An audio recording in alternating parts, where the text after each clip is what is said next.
Hello ladies and gentlemen, welcome to another thing where I talk about things. Today we're going to be talking about a profession.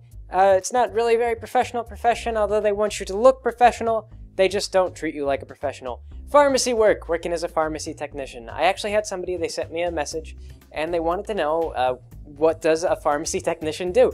What do you do in the back of a pharmacy? They said, wouldn't it be more efficient if you just replaced everyone with a vending machine, and you went to the vending machine and you asked for the drug that you wanted, you know, provided you had like a prescription with a barcode or something like that, and they scanned it in, and then you got your drugs, and that would be good. For some drugs that would actually work. There are, like, for a lot of fast movers, like a lot of antibiotics, like if you needed amoxicillin or probably not a good idea with some drugs, but like amoxicillin or Z-Pak or whatever. There are a lot of drugs that would probably be really useful on. But the reason why that doesn't work for a pharmacy as a whole is there are many reasons, actually, and I am going to discuss them.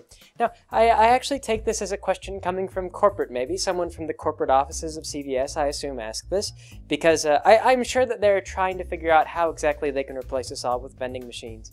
CVS, who I work for, they're one of the most profitable pharmacies in the country, and they do view the employees as a cost, not an investment, where we are... To start off, you're paid very little. You're paid about $9 an hour, I think, starting wages in my area. And they used to offer better... When I first started working, they offered performance-based raises. And so, like, I think I'm at $10 an hour now. I've gone up from the starting wage. But they've since... They no longer... They've cut benefits, they've cut hours, they've cut those pay raises. You now get, like, a 2% raise at best, I think, or in some regions you get, like, a 1.5, I've heard. So it's been they've really clamped down on the point of even working. Like, there's no, if you work really hard, you won't get a better raise than someone who doesn't work at all. And so you find a lot of people a lot of people are not terribly motivated to like be super friendly, and it's just sort of a soul crushing job, very corporate, not a very personal sort of atmosphere. I have a lot of experience actually working at a variety of different pharmacies. I've actually seen the inside of a hospital pharmacy down where they make stuff for the patients who are in the beds. Upstairs, they do a lot of compounding at a hospital. They actually hire people down there to go and make compounds. That's one thing that a pharmacy will do, even a retail pharmacy, is they'll make compounds. They'll mix up drugs in the back. We don't do that for a lot of drugs. It's kind of a specialty thing. There are some pharmacies that make more specialized drugs. Your typical retail pharmacy will do like magic mouthwash as a common compound, stuff like that. Nothing too complex. That's one thing that a vending machine couldn't do, is they can't mix up specialty drugs. Let me see. I've seen an outpatient pharmacy, like when you work at a hospital. Like if you work at a hospital, they have a pharmacy in the hospital. So when people leave, they fill some prescriptions for you and they give them to you, and you go on your way. And that's got its own sort of system. They have the doctors send stuff, and everything's all linked together through a network, and so everyone knows what to do. They contact each other, and they get stuff arranged. And of course, there's also like mail order pharmacies, and so on and so forth. There's a lot of licensing and bureaucracy, as you might imagine, a number of regulations. In fact, I have to keep myself licensed every year. I've got to go and renew. Well, not every year. I can't remember how frequently. They just send me email reminders whenever I need to renew my license. And so you've got to pay like a certain amount of money. There's a fee to renew your license, and you have to do a bunch of training. There's like a bunch of different training modules you'll do, and you have to stay in compliance with all the state regulations. And if you screw up, if you do something you're not supposed to, it could be a large fine or prison time or stuff like that. So there's a lot of liability, very low pay, high liability, kind of like you're messing with people's health, and they don't really pay you very much. So so that was one of the things they complained, actually, is they were like, it seems like it's really mistake prone. It's because there's a lot of pressure on the people at your local pharmacies, I guarantee it. And there's not enough staff, there's not the pay grade is kind of low. And the reason why I say the pay is too low, and I know it's too low, because pharmacies tend to have a real revolving door problem with employees, unless they're like an intern or something like that. Actually, interns come and go as well. But you'll find that a lot of people, if they're not staying for like work experience to get a job as a pharmacist later on, my situation is extremely rare. Usually people won't work for a pharmacy for very long because the job is so stressful and the pay is so low. So they'll learn how to do the job for a little bit, they get their license, they do the stuff, they work for a little while, and then they find out, so they're like, so I'm getting $10 an hour for this, and if I worked at a call center, which is also stressful and terrible, that would be like $12 an hour or maybe $15 an hour, depending on the call center, and I would get benefits, and so they just like they kind of hang out until they find a better job and then they leave. And this is sort of what I've been doing, except I've been trying to sort of get the website off the ground so I can leave the pharmacy, because the pay's not high enough. So a lot of times when you talk about like mistakes or people not knowing what they're doing in a pharmacy, and this being a crucial issue with a local pharmacy, it's really because people aren't paid enough, and so they just leave the job as soon as they find something better, like they don't want to stay. And the reason why the wages are so low, part of it is because pharmacies have this program where they take interns from the local like pharmacy schools, and the interns are forced by the pharmacy school to work for no pay at the pharmacy, and so they supplement the employees with interns who aren't paid anything. And so the interns will stick around for like a few months and then they leave, and so they're like free labor for a little while. And they're educated labor, but they don't really know the systems, they don't know the ins and outs of everything. So you get that a lot. Like you could just come in and you could hand your prescription off to an intern who doesn't know the system, and the intern like screws everything up, and then everyone else is left to clean up the mess. So you get this and that. It's not terribly efficient a lot of times, but there's a lot to screw up, a lot more than you might realize. And there's a lot of stuff that makes the vending machine thing very impossible. So what I'm going to do is I'm going to go through the various stages of pharmacy work, what you do, how they go wrong, and so on and so forth. And perhaps this will be enlightening. It's sort of it's an interesting sort of work, very, like I say, very stressful, with very few rewards. It's kind of a thankless sort of job. But anyway, you start off at the drop-off window, and a lot of people like the drop-off window more than any other place, because the drop-off window is very nice. You stay in one place, and most of your work consists of doing paperwork and being on the phone. People come up to the drop-off window, they hand you a prescription, they say, fill this please, and you go through the computer, you fill everything out, you go through a bunch of stuff, and you prepare a label, and then you pass it along down the line. Different prescriptions require certain things, like if you have painkillers, hydrocodone, stuff like that, they require a little bit more information. You have to keep some stuff on file in case the government audits you. Like they might say, like, we noticed you're going through a lot of pain pills, like more than usual. Can you show us how, like why are you using so many pain pills? And it might be because you're next to a pain clinic, but the government would come in and they would look at it, and you have all this stuff on record. So you do a little bit more record keeping on addictive medications or pain pills, stuff like that. So you do a little bit of, you do that. And then of course there's C2 drugs, and C2 drugs, or Schedule 2 drugs as they're often called. That's stuff like oxycodone, hydromorphone, cocaine. Actually, Schedule 2, you can still legally get cocaine in the United States. It's just the problem is that if anyone tried to prescribe you cocaine, then the government would audit them, and they would have to justify their, like, why did you prescribe this patient cocaine? And the doctor would have to come up with a medically legitimate reason, which would be very difficult. And so nobody ever prescribes cocaine. You could in theory, but you would probably lose your medical license for trying. So that's not one that we see. But it's on Schedule 2 because it's a local anesthetic. You can use it for eye surgery, stuff like that. It's generally not. I mean, it's really not like I said. It has medical purposes. It's just that it would be an insane set of circumstances to request the use of cocaine. So anyway, though, so those kind of drugs, though, stuff like if you got a cocaine prescription, then there's kind of a slightly different procedure for that. You've got to go check inventory, and of course, a lot of what you do as a technician is inventory management. Because one reason why the vending machine thing wouldn't work is because if you really look at how many pills are kept at a pharmacy, there's like hundreds of different drugs, and a vending machine is too small to really handle the demand for the drugs that you need. I mean, we go through like, I don't know, hundreds of prescriptions every day. I can't remember what the exact number is. It's like, I can't remember if it's like 500, 700, something. It always seems ridiculous, and we never have enough people to cover them. But it's hundreds of drugs, and they're like different drugs, and they all do different things. And you got to think, it's not just like, you don't just get amoxicillin and it's like a 500 milligram. Not everybody takes that strength of that drug. You also get people on like 250, or they want Augmentin, which is amoxicillin cut with another drug, and that comes in different strengths, like 500 per 125 or 875 per like 2 whatever. So there's a bunch of different strengths of every single type of drug, and so that right there, that kind of would nix your whole vending machine idea. Except for a limited number of fast movers that are so commonly taken that we actually put them on a special shelf. If you were just looking at those drugs, you could maybe get away with a vending machine just for those drugs. But for the most part, you couldn't. There's too much inventory to actually get away with that. Plus, you can't do the compounding stuff. So anyway, the other stuff that the drop-off window does, aside from take prescriptions and run through all the simple hoops, there's also issues where, like, sometimes you get a prescription and the doctor forgets to sign it, or you get like a controlled prescription, like a painkiller, and it'll be on a script pad that's not designed for controlled medications, or the doctor forgets to write their DEA, or the doctor forgets to date the prescription, stuff like that. Minor little problems like that, you can call the doctor's office and confirm that the drug was written. You can let them know that the patient is getting the prescription here. You get a authorization from the doctor, or if they want, like, you know, you confirm the strength and all that stuff, and you say, this is what they're picking up, this is what I've got written down. And then you make corrections, and you make a note of who authorized what, and then you scan it through, and everyth's fine.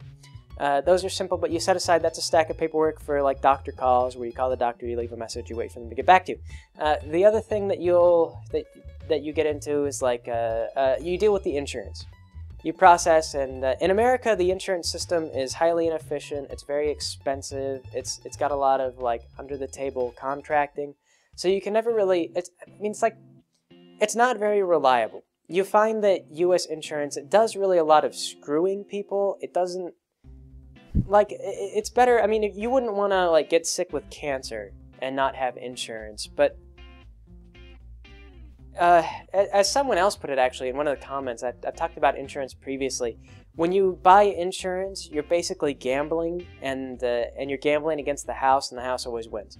So, I mean, like, if you buy insurance and you get cancer, you really haven't won anything, but it's better to get cancer and have insurance than it is to not. And so, of course, that's why you want it. But most people, I mean, when you go and you buy, like, you know, just a common antibiotic, it's, you know, you're paying more into your premium than what you're getting as a benefit.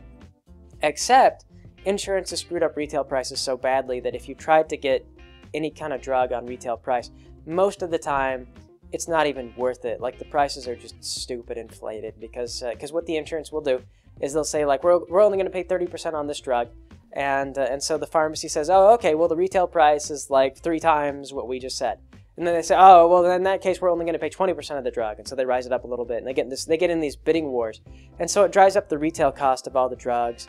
And it turns out your insurance company, like, people ask me this, they're like they'll get a really high copay, and they'll be outraged. And so this is one thing that you deal with, is you get customers all the time who come to the drop-off, and you're like, okay, it's going to be $70, will that be all right? And they'll be like, what? You know what? Well, what's the retail price on that drug? And that question is very meaningless, because if I look up the retail price, I don't know what the drug company is actually paying, because that's all dependent on their contract. And I don't know anything about the contract that the insurance company is actually managing with CVS Pharmacy. So I just look up our retail price, and I was like, oh, well, the retail price is $300. It may very well be that your insurance company is only paying $50, and they're letting you foot the remaining $70 of the bill. But I could never tell you that. I couldn't say anything about that. I'm not privy to those details. What I am privy to is when we get rejections. Because what will happen is you'll get companies that, for example, Nexium is a name brand drug. It's one of the top selling drugs right now. But it's really not very different from omeprazole. In fact, they're similar chemical compounds. They're not directly equivalent. I've talked about this way back in the past. They're if you're up on your chemistry chops, they're left and right enantiomers, or you know, S and R enantiomers, and they kind of have the same they have the same medical properties, really. But one of the drugs, like Nexium, has a patent that hasn't expired yet, and omeprazole is generic already. So they work really hard to try and promote Nexium, and they want people to take Nexium. So some insurance companies see this. They see that you're taking Nexium, and they say, like, no, you know, like, we're not going to pay for Nexium. You've got to be on omeprazole. And patients get furious. They're like, well, why would the doctor prescribe me Nexium if omeprazole, you know, if I wanted to be on omeprazole, I'd be on omeprazole. And the patients don't know anything about the medical stuff. And Nexium might be better for some patients, maybe. I mean, like, you could get into that. There's debate about it, and kind of like discussion as to whether or not there's much of a point. For some people, for a number of people, it may make no difference, though. And the insurance companies kind of know that, and so they fuss about it.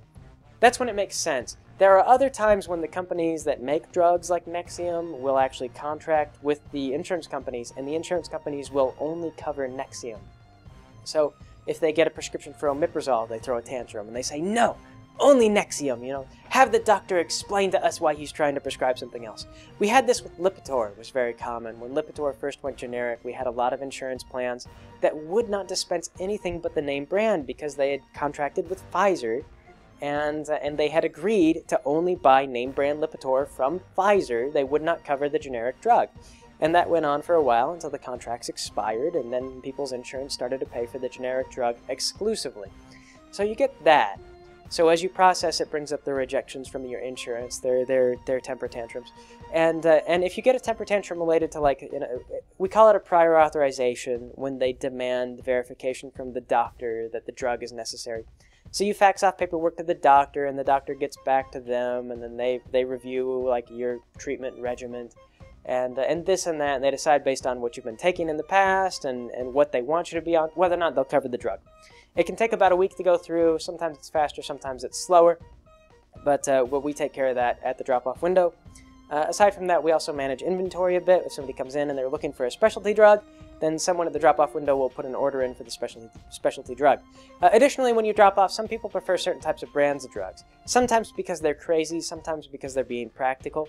In cases when they're being crazy, you usually find out, like, they'll come and they'll be like, oh, you know, every brand but Tiva makes me sick, makes me vomit. And in those cases, it's very strange because there's no medical difference between any of the drugs. They're all made out of the same stuff. They're very heavily regulated. So every brand is made out of the same stuff. But then you get people who are kind of more practical, and they'll be taking, like, their directions will say take 1.5 tablets every day. And so if you get, like, one company will score their tablets and another company won't, and so you'll get people who are like, I really kind of want the scored tablets. So you'll special order a drug, you know, you can special order a manufacturer with scored tablets if they know what they're looking for. That's practical. Other people too, I've had people who, like, didn't like the size of one brand. Like, one brand had a slightly larger pill and another brand had a smaller pill, and so they had a hard time swallowing. So they would ask for the smaller pill brand. Sometimes it's practical, like I say. Sometimes it's ridiculous, but yes, that is what the drop-off does. And so you're on the phone lines a lot. You're doing a lot of paperwork. You're filling out a lot of forms, and you don't move around too much. But once you're done filling out forms at the drop-off window, you pass it along down to the production window.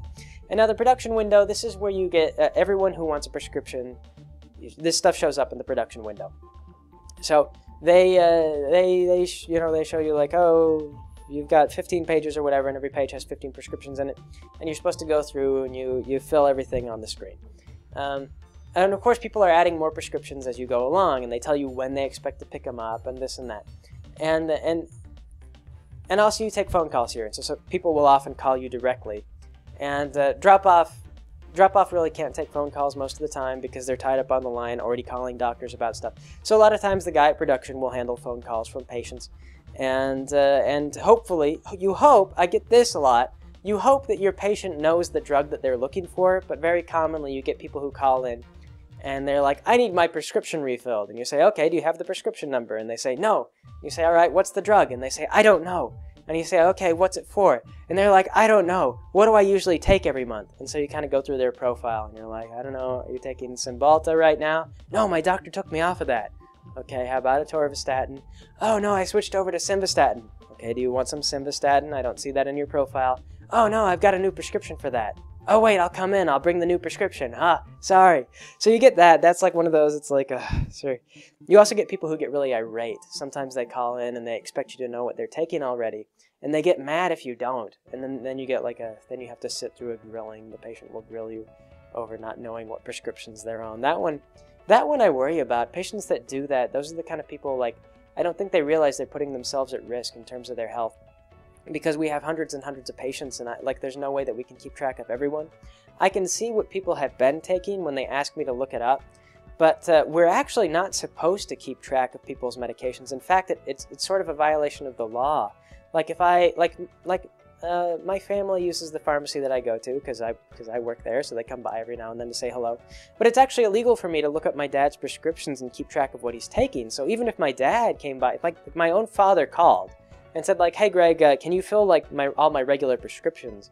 If I know what they are, without his prompting, if that was the first time that my dad called me to ask me to just fill all his prescriptions, whatever they may be, if I knew this because I was keeping track of his profile to find out like what he's taking and when, I've actually broken the law. And this is one of these things, like I could go to prison for this.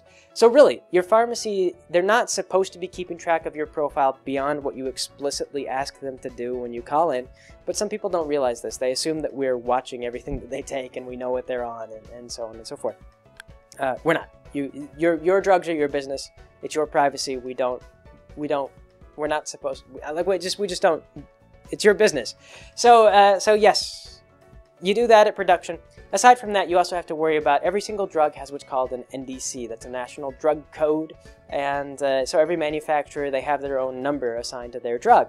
So like Teva has their own brand of simvastatin, and Pfizer has their own brand of simvastatin or whatever. If they produce that particular, I don't know who all produces what drugs, but everyone may have their own. Everyone has their own number, and it's assigned. And so what you do is you match the NDC to what's called for on the window and what's called for in the prescription.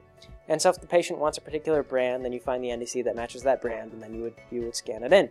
Usually the patient doesn't request a specific brand, so the company chooses for you. They just look for the drug that has the highest profit margin for them. Whoever's selling the drug cheapest, that's who we buy from, and we scan that in, and we sell that drug. So that's how that works. Usually it's pretty straightforward. I mean, like, you work with liquids, things like that. You work with liquids, tablets, gels, creams, everything, you know, they're all a little bit different. And so frequently you find, though, that the NDC will be wrong. Like CVS will have some kind of drug and they think it's got a better profit margin, but it turns out it's on back order. So you can't get a hold of that particular manufacturer. You're using someone else for the time being. So then you've got to change the NDC, and so you go and you edit all the data, and you say, like, I'm switching to this brand, and you make a notation of that, then you print off a new label, and this and that, and so you make sure that everything's it all lines up. And so that way when the person gets the label, it'll say, like, it'll describe the pills to them so that they know when they look at the drug. If you get a prescription and it says, like, white oval pills, and you look in and they're like purple diamonds, then you might have the wrong drug. And that would be a mistake. That would be terrible. You should contact your pharmacy immediately, actually, if something like that happens. If the description on the label doesn't match the description, doesn't match the drug that you have, you could have the wrong drug. And this is uncommon, but every now and then people get lazy, and I see them do this. They get, like, if we find out who's doing this, they get scolded up and down. But every now and then people get lazy, and they'll get, like, a bottle that gets returned to stock, because this is another thing you do, is if you keep a drug on the shelf for a while and nobody picks it up, you take it off and you return it. And that's so that you don't have drugs that expire. You don't want to, like, hang on to a drug for a few months and then have someone come by and be like, oh, by the way, I need this drug after all. And then you give them an expired drug. We actually take them off the shelf. We make sure that they don't expire that way. But every now and then someone gets lazy and they take a drug off the shelf, and instead of going through the routines and creating, like, a label to show, like, this is a return to stock drug, they'll actually try and grab the bottle that they think the drug came from and they'll pour it in. And so you'll get, like, the wrong strength of drug, and it'll be mixed in with, like, they'll mix drug strengths, which is, like, catastrophically terrible. And that's why I say, like, if we ever catch somebody doing this, they get scolded up and down, because it's like life-threatening kind of stupidity. There's not a lot of tolerance for that kind of like procedure breaking. So you've got to do that.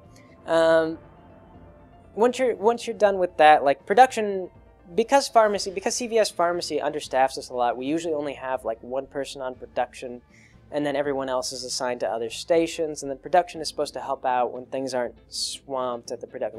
Like if you're, like, 3 pages late or whatever, like, that's like 45 prescriptions behind schedule, then you're really supposed to try and get back on schedule. But that could take hours because the queue keeps getting larger as you're working, and you can't always catch up. So, but anyway, though, if you have, like, a long line of people waiting, then you're supposed to help out. Now, the trouble with this, though, is that sometimes you go to help at pickup, and you'll get customers, and they really don't. Like I said, some people understand how. Some people come in and they kind of get the pharmacy thing. Like, they think of it as, like, oh, there's a bunch of, like, health-related stuff, and they understand that there's a lot of bureaucracy and regulations and procedures and ways that you could be killed if we don't do things correctly. And they kind of, like, treat it like that. And so when you show up and you kind of, like, if you're in a hurry, it doesn't bother them so much. But other people, they kind of, like, they think of you as, like, a fast food worker, because they're just, they just interact with you at the register. And it's like, oh, I told you, like, 15 minutes, and I just want my medications now. So I had a lady actually just recently who came by, and she didn't know what drug she was taking. her insurance wasn't covering her drug very well. And so she started to grill me, like all these details on her insurance plan. And I was trying to tell her, I was like, well, if you have problems with your insurance coverage, you've got to contact your insurance because I don't have any control over the pricing that they set for you. And she didn't like that at all. You know, she kept asking me questions about her coverage. And I was like, I wasn't her insurance adjuster. I had no idea why she had the coverage that she was getting. And then she asked me to fill another drug for her. And this was one that was so frustrating because she didn't even know what the drug did. Like, most patients know what the drug is for, even if they can't remember the name. But this particular lady, she just knew what the drug looked like. And she was describing, it was like she goes, oh, she was describing the bottle, the container that it came in. And it was one of those things, it was like, she could have been describing, like, a number of drugs that were on the shelf. I had no idea what she was looking for. And so I got open her profile, and I was going through, like, the drugs one at a time. And I kept trying to get her to go to the drop-off window where they handle that kind of stuff, where they handle, you know, like, I'm dropping off a prescription, or I need you to fill my prescription. I kept trying to get her to go down there, but there was a short line at the drop-off window, and so she refused to go. Like, she would go, and she would see there was a line, and then she would immediately come back to, like, the consultation window. And we'll get to the consultation window, but the consultation window is not supposed to be tied up by customers looking for help from the techs. That's supposed to be for, like, if you have a question about your drug. So she would come back and she would tie up the consultation window, and then she would, like, point me out from the production line. I would go back to work at production because I'd fallen like 2 pages behind while I was trying to assist this lady. And then she's like, I was working with him. He needs to help me figure out what drug I'm taking. So she did this to me for like 15 minutes. And we never did figure out what drug she was supposed to be taking because I just kept asking her about drugs in her profile. I was like, are you taking this? Are you taking that? Are you taking this? And she didn't recognize any of the names. She made me go and fetch the drugs off the shelf and show her the containers so that she could determine whether or not it was the right drug. And it wasn't the right drug. I'd never found the right drug. And then and I kept trying to get her to go to the drop-off window so I could go back to my station. And at the end of it all, when we couldn't find anything, she lectured me on, she goes, you were very curt, like you should have been more patient with me. And it was like, lady, like I don't know what, like you know, it was just one of those things. It's like, oh, okay, all right, you know, have a good day, see you again later, see you next month. So yeah, that happens. That's something that happens more frequently than I'd really like. I've had similar stories. I had a guy once call me. I've only hung up on a patient one time that I can recall, and this is actually kind of a recent occasion as well. Just because, I mean, it's what can I say?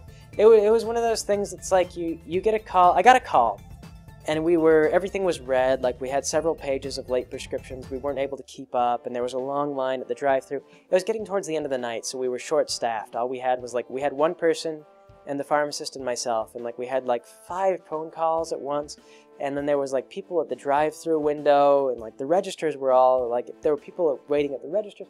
And so I got a call, and it was this guy, and he goes, I want my Flonase. And Flonase is an allergy medication, right?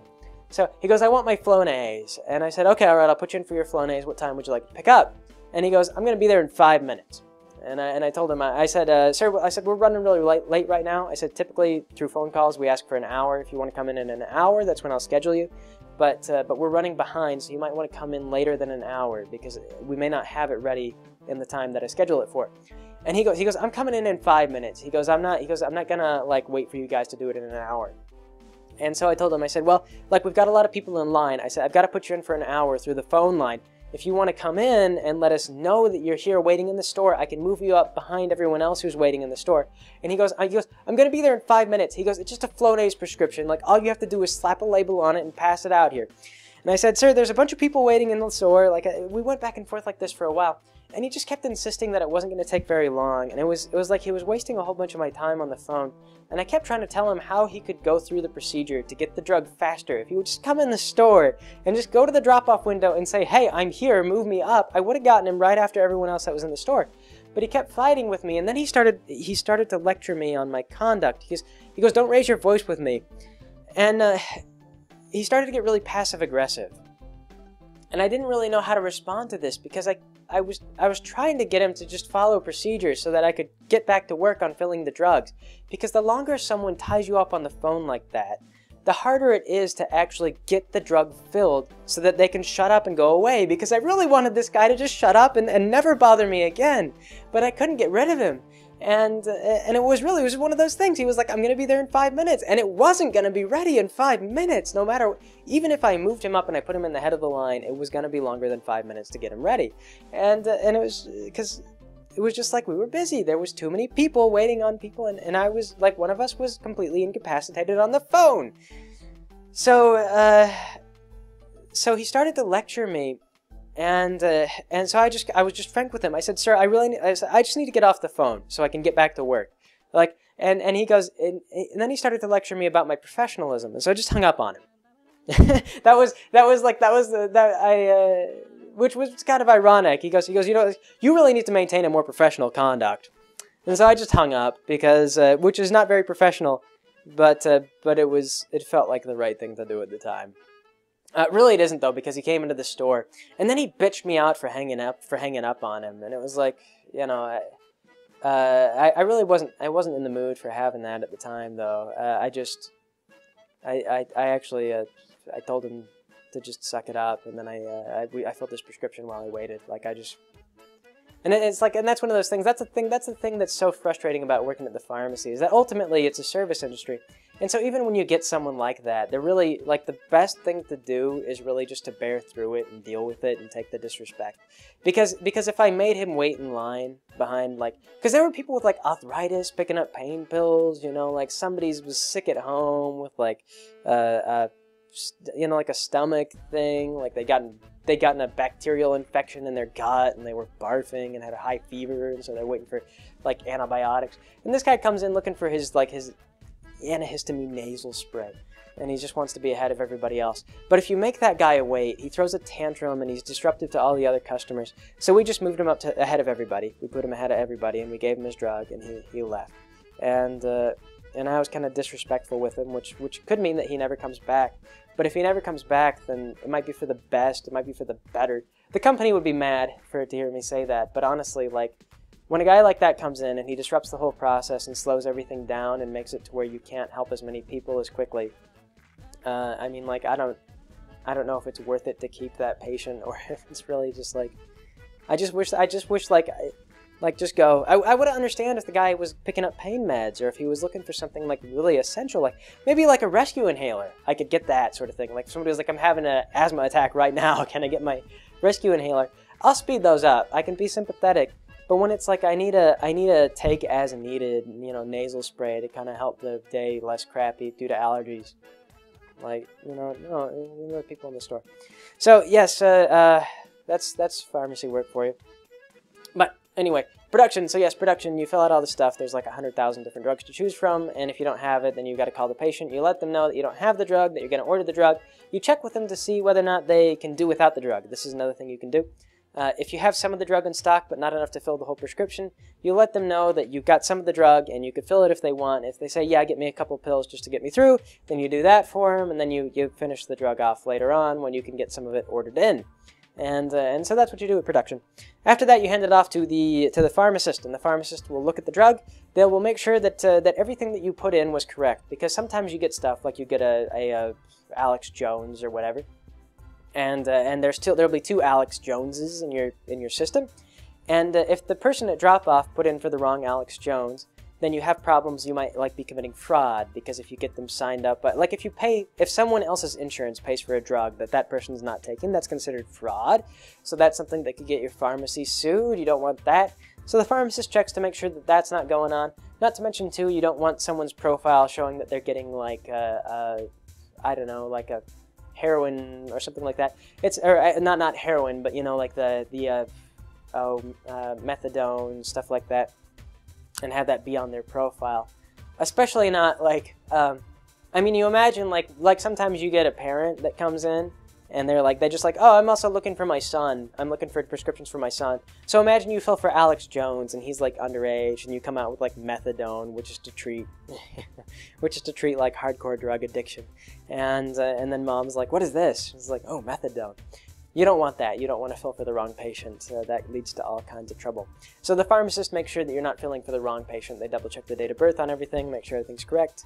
They make sure that the dosing is correct. They make sure you wrote for the right drug. You don't want to get the things mixed up and actually be dispensing the wrong drug. They make sure the DEA is present. They just check everything to make sure it all follows regulations and that it's in good shape. Additionally, what the pharmacist will do is there's a consultation window, and so if the patient has a question about the drug, like they want to know about side effects, or how long am I supposed to take this, or like what should I look out? They're like, is it okay? The pharmacist will also check your profile and make sure that you're not taking anything that we're aware of that that will counter-indicate, you know, that'll conflict with whatever you've been prescribed. Some people go to multiple doctors.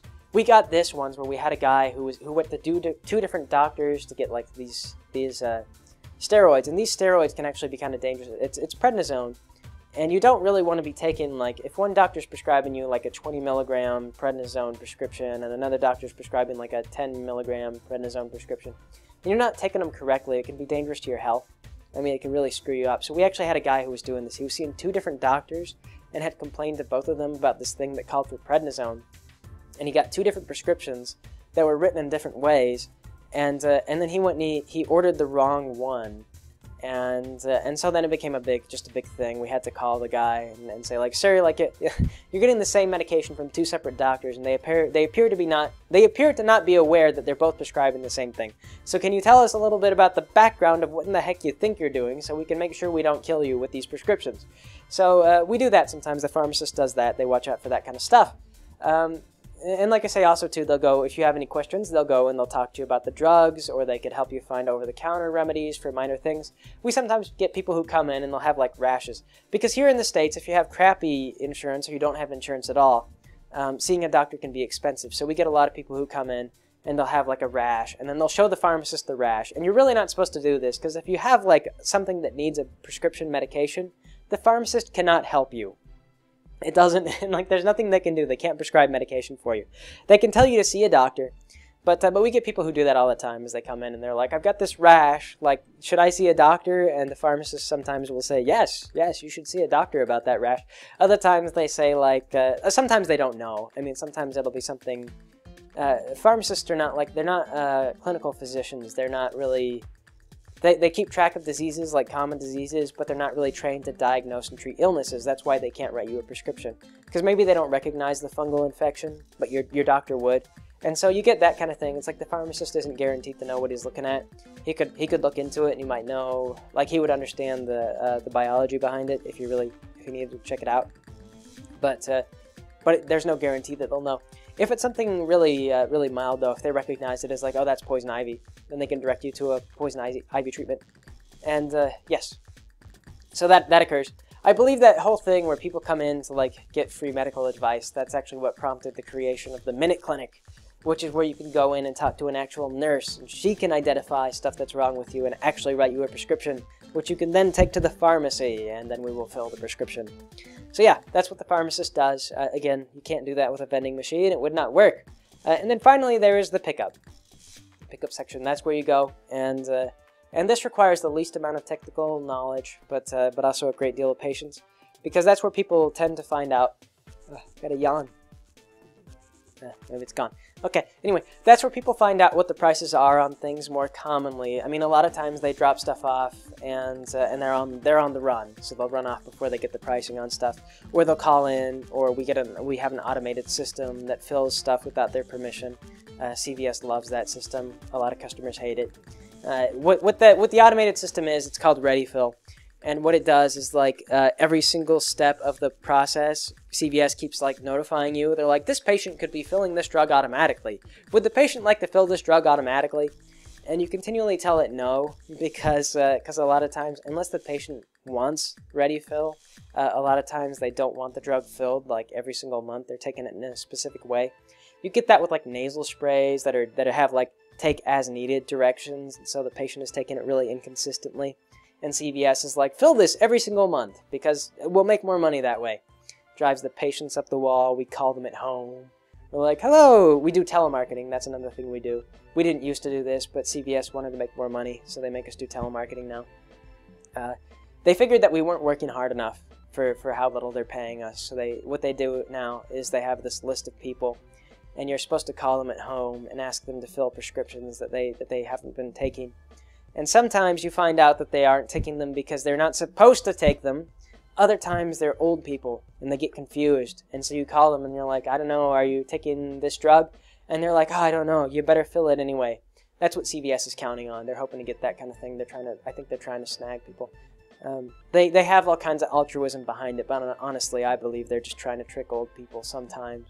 I know that it's profitable for the company, and that's really, from the way that they treat me as an employee and the stuff that they do, I'm pretty well convinced they're just trying to like trap people into making mistakes. I don't really have a lot of faith in the company as an ethical vehicle. But yeah, there's some really good reasons too. I don't really think they're very ethical, but I don't think I can speak too disparagingly about it because they're a very large, powerful corporation, and that would be kind of dumb to do. Even if I still work for them. I wouldn't want them to come down on me too hard. They could probably ruin my life if they wanted. But anyway though, so yes, yes, that bit of morbidity aside, the other thing that you have to do. Pickup is pretty much the last step. So you go to the patient, you tell them how much the drug is going to be, and this is where you get all the outrage from the customers. They say, why does this cost so much? And you say, I don't know. I'm not your insurance claims adjuster. I have no idea why it costs so much. You could be like, if you're on Part D Medicare, it's like, are you in the donut hole? And they're like, I have no idea. What is the donut hole? And so you can explain that. Sometimes you have that little bit of insight as you're familiar with the plans. And they'll be like, is it generic? Is it this or that? A lot of times they demand to know what the retail price is on stuff. And like I say, the retail price has no meaning. The U.S. healthcare system is so screwed up that any price I quote for you, it's all just kind of like vaporous. It really makes no sense. But I'll go and I'll tell people, I'll be like, well, if you didn't have insurance, we'd charge you this. And they're just like, oh, that's ridiculous. And I'm like, yes, it's U.S. healthcare. That's how that works. It's always ridiculous. So, yeah, I just get used to that. I get bombarded with so much outrage. It doesn't even like faze me anymore, which sometimes outrages people more because they like, for you've heard it 1,000 times. I mean, because really, like, you will help like well over 100 people in a day. So when I say thousands of times, I mean it. Like, you will get this outrage thousands of times if you work for very long. This is why we have such a revolving door in pharmacy. As people come in, you're paid very little, you're understaffed, you're overworked, you have to do telemarketing, there's this and there's that. And then people get outraged with you, like, at least seems like once a day. If you're working a full shift, you will get somebody who has a temper tantrum. And so you deal with this, like, at least once every single day. And eventually a lot of people just leave. They just give up. They're just like, this is stupid. Like, I'm not paid enough to keep doing this. They just go. Yeah, so, I mean, it does sort of suck. Yeah. So like you've seen it 1,000 times, and you know exactly how it's going to play out, and you know exactly how powerless you are because you have no control over the contracts or the insurance or any of that crap. And but the patient still kind of expects you to have some knowledge as to why they're being ripped off, and it's like, I don't know, sir. This is just the system that works, and this is what we do. So yes. You get that. Some people are understanding. Other people hold you personally accountable, and those are the most frustrating. Those are the people that you just want to rush out of the store as fast as possible because you got to get to the next person. If you let them complain and like come down on you over it, then they will waste. Like, I've seen people tie up personnel for like half-hour stints to rant, like, and that you just can't let the patients do that, and it seems really rude to try and rush them out the door as soon as they start to get like terse with you. But if you let someone bitch at you for like a half hour, then the whole system collapses because you have just enough staff to do the job. And if one person gets sidelined to let some jerk shout at you, then a job's not being done, and the whole system collapses. It's just not good. So yes, that's pickup. Another thing that goes on at pickup too, and this at CVS, I don't know if other companies do this, but I've heard of other companies doing this. You need to be careful because one thing that they do is they have a thing that prints out, and they want you to sign it. And it just says like, we're going to share your information with your doctor and your insurance, and you agree that you are picking up this drug and you're authorized to pick up the drug. You're picking it up for yourself or for your loved one or whatever, and everyone knows that you're picking it up. It's cool. CVS has given these to you, like you accept responsibility. And that's so that if you have like this happens sometimes, like you'll find like a woman is taking some kind of like Lortab or Ativan or whatever, and her boyfriend's a drug addict, and he'll come in and he knows what she's on, so he'll pick it up without her consent and then just like run off with the drug and go abuse it. You get that. So we have them sign the release form so that let's like I am picking this up legally. So that way if the girlfriend calls and she's like, my boyfriend stole my drug, it's on him. Because we can't keep people from picking up the drugs. It's one of those things like, what if she's sick? Like, what if she needs Lortab because she broke her spine or something like that? We can't expect her to necessarily be the one to pick it up. So when he shows up and he goes, she needs her painkiller, we have to assume that he's getting it for a good purpose. If he's not, then he's the one who signed the document saying that he's picking it up for a good purpose. And at that point, it's all on him. If there's a legal dispute, then he's got his signature saying, like, I willingly broke the law. And so if he's committing fraud, if he's breaking the law, then that's on him. It's not on the pharmacy. So that's what that's all about. That's fine. That's harmless, and I wouldn't, like you got to do that, or we can't really give you the drug. But there's another thing that CVS has been doing, and like I say, I don't want to speak too disparagingly about them, but I encourage people, if you get a really long receipt or a message pops up on the terminal, and it's talking about like you'll get these, you'll get a better deal than normal. We just need you to sign here, and it's like this really lengthy. It's this really lengthy thing where it's like it starts off and it's like, oh, we'll give you all these extra coupons, way more than normal. That'll be great, right? You'll love those coupons. And but then there's a whole bunch of extra stuff going on, and they kind of like they talk about this or that and this program, and they're using a lot of language. It's a contract. I mean, like if you read all the way through it, you find out that it's a year-long contract, and if you sign it, then you're actually signing away. You're agreeing to a contract. Is all I really say, because I'm not entirely clear on what it is, but I know that you're waiving some rights.